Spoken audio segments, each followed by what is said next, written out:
Un canal desde Guanacaste para todo el territorio nacional. Nos acompaña en nuestro set el día de hoy la diputada de la República y precandidata del Partido de Liberación Nacional, doña Carolina Delgado Ramírez, quien se encuentra de gira en la provincia de Guanacaste y pues gentilmente ha accedido a atendernos acá en nuestro set de noticias. Doña Carolina, bienvenida a Guanacaste, bienvenida a Trivisión.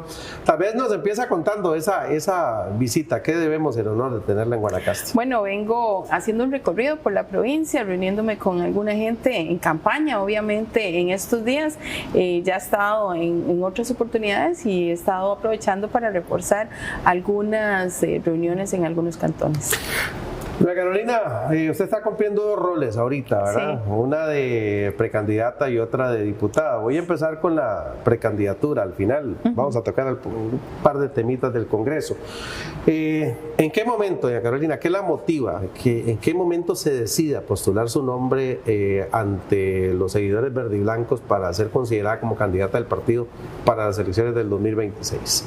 Bueno, realmente son varios factores por los cuales yo decido postular mi nombre.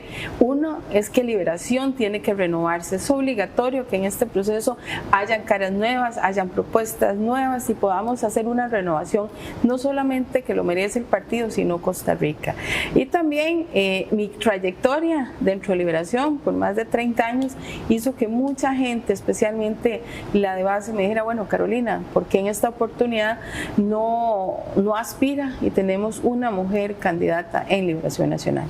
Mira que precisamente eso era lo que le iba a consultar, porque bueno, estamos obligados en este país a alternar los géneros para puestos de elección popular, puestos en juntas directivas, en una búsqueda de igualdad hacia esa tendencia que siempre existió, una mayoría masculina.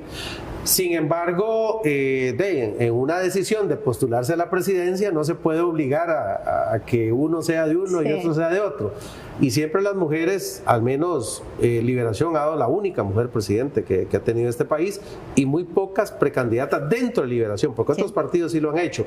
¿Qué representa eso? ¿Una desventaja o una ventaja de lograr notoriedad entre hombres, por ejemplo?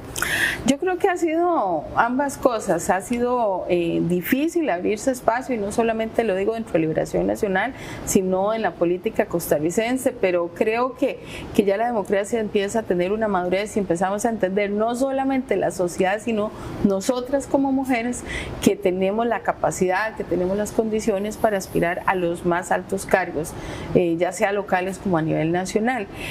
Sí, hay muchas barreras, obviamente, pero tengo la oportunidad de conocer el Estado. He estado en el Legislativo en 2 oportunidades, he estado en el Ejecutivo, conozco todos los espacios partidarios, así que sin ningún temor estoy aspirando a este proceso.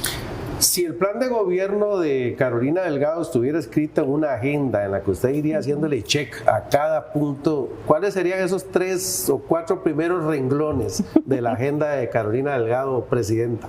Nos urge tener un país competitivo, nos urge un país que tenga las condiciones para generar la mejor calidad de empleo y las mejores condiciones a las y los costarricenses.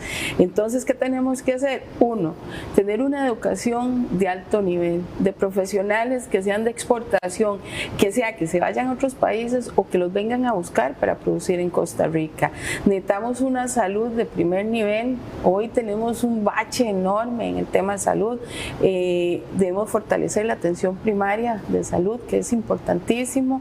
Tenemos que mejorar el tema de seguridad, tolerancia cero. No podemos seguir pensando que vamos a salir en cualquier momento y podamos ser tristemente asesinados. Y no estoy hablando solo de femicidios, estamos hablando en general.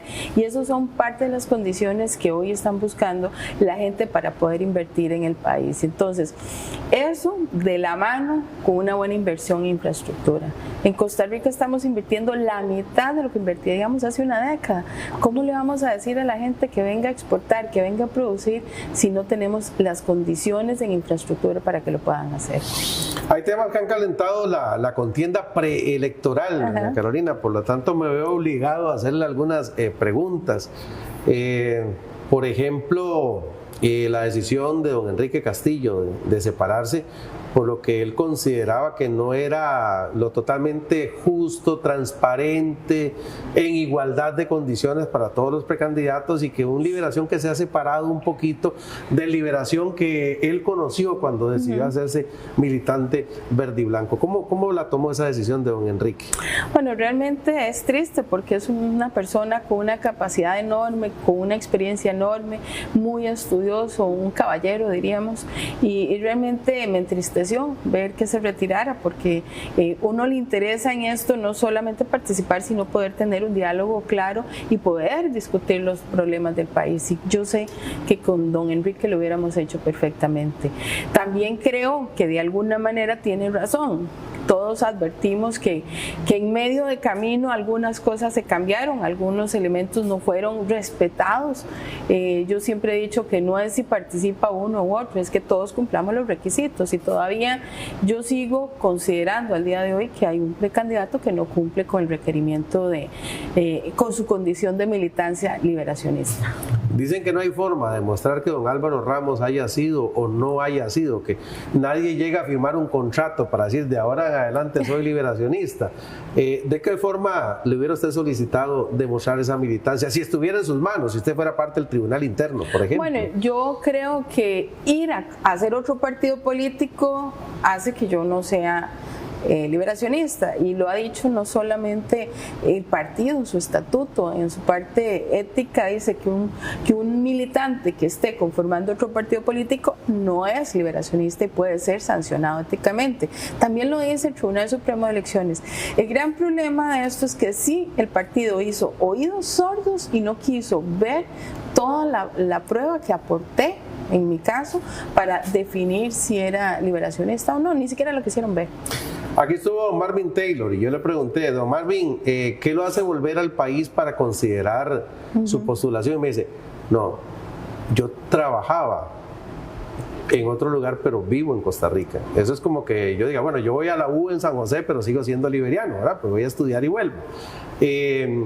Entonces le consulto, don Marvin regresa, dice que nunca se ha ido, que lo que hacía era tener la oficina en otro país para brindarle servicios al Banco Asiático.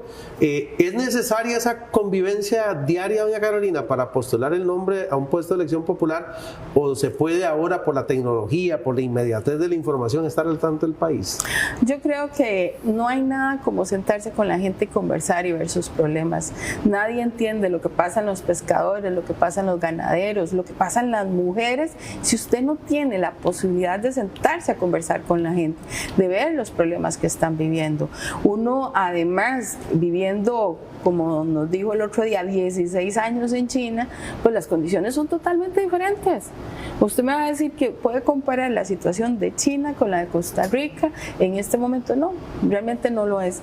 Y para poder entender hay que tocar puertas, hay que ir a ver las comunidades y hay que saber cuáles son los problemas. Así que tampoco creo que tenga la habilidad en 2 meses de entender cuáles son los problemas del país. Bueno, ya hablamos de don Enrique, de don Marvin y de don Álvaro. Me queda su compañero de bancada, compañero en el Congreso, don Gilbert Jiménez Siles, quien ha dicho, entre otras cosas, que la foto que nos mandó y que no era tan cierta de su viaje a Guanacaste no debería ser para una sanción tan extrema, y que lo están haciendo porque la cúpula está protegiendo a otro candidato. Lo ha dicho abiertamente, incluso aquí en programas de televisión.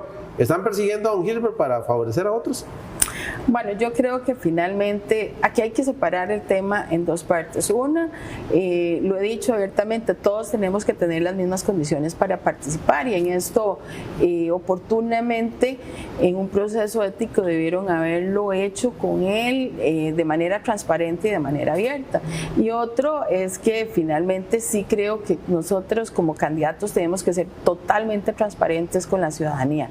Si yo quiero aspirar a que me conozcan, que sepan qué estoy pensando, y que eso no signifique que en algún momento vaya a decir algo que no sea cierto. Entonces estamos en esa dicotomía de si una falla de esa es tan grande o no para que él no participe.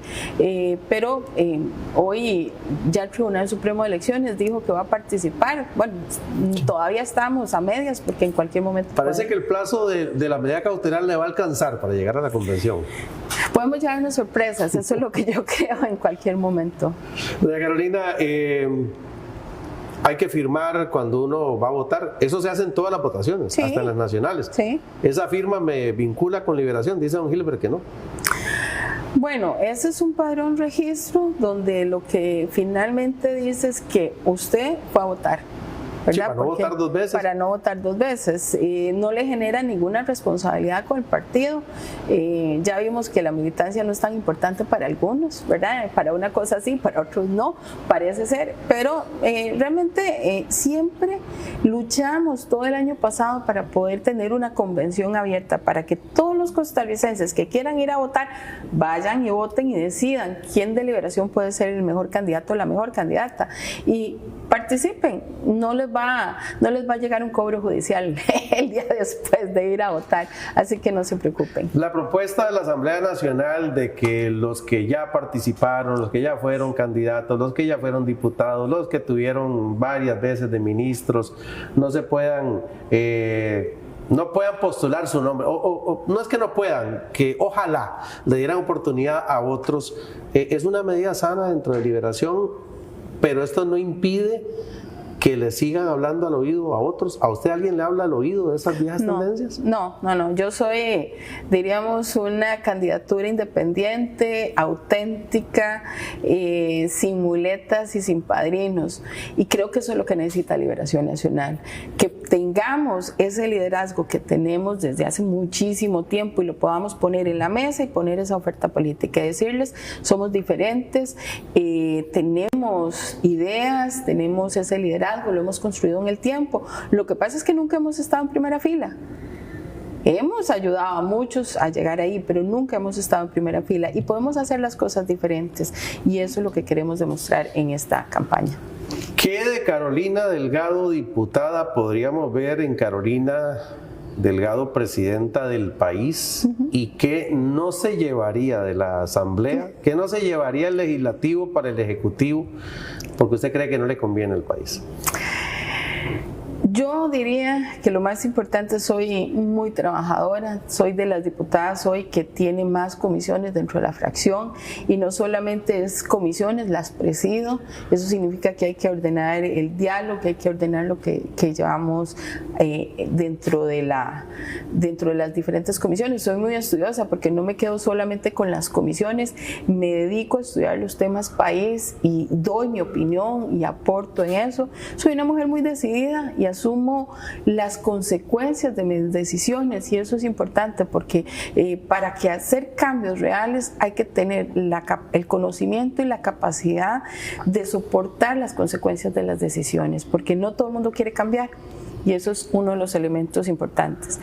Y lo que no me llevaría en gran medida es que tenemos que aprender a dialogar y a llegar a puntos de encuentro, porque este circo que se ha montado por muchísimo tiempo lo que le hace daño es a Costa Rica, no a nadie más. Entonces no tomamos decisiones en seguridad, no tomamos decisiones en educación y hacemos berrinches cuando deberíamos estar tomando decisiones. Las últimas 4 administraciones no han tenido mayoría en la Asamblea. Esta fracción, la de ustedes, la más grande, con 19, le faltan 10 votos para la simple y el doble para la absoluta. ¿Sería Carolina Delgado una presidenta conciliadora, negociadora, de no llegar a lograr los diputados que requiere un presidente para que sus proyectos avancen en el Congreso? Yo creo que todos deberíamos ser conciliadores. El país urge de eso para poder llegar a puntos de encuentro, y además entender que la responsabilidad del país no pasa solamente por la Asamblea Legislativa, por el Ejecutivo, por el Poder Judicial. Todos somos corresponsables de lo que sucede, porque si nosotros modificamos, o en la Asamblea se modifica un presupuesto, se modifica una ley, pero llega el Ejecutivo y no lo cumple, es como si no hubiera sucedido nada. Es más, le puedo decir que siendo diputada la vez anterior, aprobamos leyes para dar seguridad jurídica a las zonas costeras, y los 2 gobiernos de PAC dijeron esa ley no nos gusta, dijeron que era inconstitucional y nunca la reglamentaron, cuando estaba urgiendo que esas leyes se implementaran. Entonces no podemos tener ese divorcio entre poderes si es lo que queremos es resolverle las cosas a los costarricenses. Dice el presidente Chávez que la institucionalidad de este país es una red de cuidado para los mismos políticos que la redactaron y los que lo iban a suceder en el puesto. ¿Está de acuerdo con esa idea? ¿Usted cambiaría algo de la institucionalidad de este país? Yo creo que todos debemos buscar la transparencia y debemos digitalizar todo el sistema y que veamos qué está sucediendo en el país, qué está sucediendo con los presupuestos, qué se hace y qué no se hace. Eso está costando mucho. Es más, si tenemos hoy claro, por ejemplo, en el sistema ni siquiera podemos tener una base de datos suficiente para entender cuáles son los beneficios que recibe los costarricenses. A veces van a la municipalidad, reciben una beca, se van a FONAVE, reciben otra beca y deberíamos estar maximizando los recursos. Y pasa por transparentar todas las acciones, tanto del legislativo como el ejecutivo, como el Poder Judicial. Doña Caro, me queda un par de minutos para cerrar este espacio acá en Noticias Televisión. Entonces, antes de darle un espacio para su mensaje final, le voy a hacer un quiz de respuesta rápida. ¿Está bien? ¿Le parece? Dale, sí. ¿Apoyaría a don Rodrigo Arias para un cuarto mandato? Lo estoy analizando. Todavía no se ha decidido. Nos dicen que queda mucho y uno siente el 1 de mayo ahí cerquita. Pero... No, todavía nos queda mucho. Ok. Estoy enfocada en campaña. ¿Debería el Poder Judicial investigar más a fondo a don Carlos Díaz? Yo creo que debería investigar a todos en el país. Todos los que estamos en función pública debemos ser investigados y debemos cumplir con todas las normas éticas que se establecen y con la legislación. Hay que modificar la Constitución para que el FES no aumente automáticamente cuando la misma regla fiscal no deja que las universidades gasten toda la plata que reciben. Es un tema a analizar. Yo creo que hay que darle presupuesto a la educación, pero tenemos que garantizar que esa educación se ajuste a la realidad del país. ¿Necesitamos más psicólogos forenses, más médicos forenses? Bueno, entonces sentémonos con las universidades y digamos, ¿necesitan más presupuestos? Nosotros necesitamos más soluciones. Y de ahí viene la respuesta. Dice Hacienda que a veces no se pueden girar todos los dineros que ustedes autorizan porque ustedes legislan pero no conocen la parte técnica. ¿Es cierto que a veces la Asamblea legisla sin tomar en cuenta, por ejemplo, al pagador del Estado que es Hacienda? Bueno, yo le voy a decir una cosa. El ministro de Hacienda manda un presupuesto de 100 colones. Yo asumo que si manda un presupuesto de 100 colones es que tiene la plata para respaldar ese presupuesto de 100 colones. Nosotros nunca nos hemos pasado esos 100 colones. Lo que hemos hecho inteligentemente es redistribuir esos 100 colones. Lo pasamos en seguridad, lo pasamos a educación y entonces yo no entiendo cuál es la preocupación del ministro si nosotros no hemos hecho más deuda y no hemos hecho más allá de lo que él está diciendo que el Estado puede pagar. Así que no sé cuáles son las objeciones, tal vez que no lo gastamos como él quiere gastarlo. Y la quinta y última del quiz. ¿Es responsabilidad de los diputados que no tramitan rápidamente las reformas a la ley de seguridad el problema de inseguridad que hoy vive Costa Rica? No, claramente no. Tenemos varios factores. Uno, los dos gobiernos anteriores desfinanciaron todo el sistema de seguridad que teníamos, que veníamos muy bien desde el último gobierno de Liberación Nacional. Dos, esta legislatura es la que más ha discutido y analizado los temas de seguridad. Hemos hecho una enorme cantidad de reformas que no se han hecho en las últimas legislaciones. Y dos, necesitamos más gente en la calle y una inteligencia y operatividad muchísimo más fuerte. Por eso los recursos que hemos dado al OIJ y a la misma fuerza pública para poder tener más gente en la calle y más gente haciendo investigaciones de crimen organizado, todo tipo de delitos que están dando el día de hoy. Doña Carolina, le voy a ofrecer estos 2 minutos que nos quedan de espacio acá en el noticiero para su mensaje final a la ciudadanía. Como diputada, como precandidata, como ambas, el mensaje para los costarricenses en este momento coyuntural y político que está viviendo el país.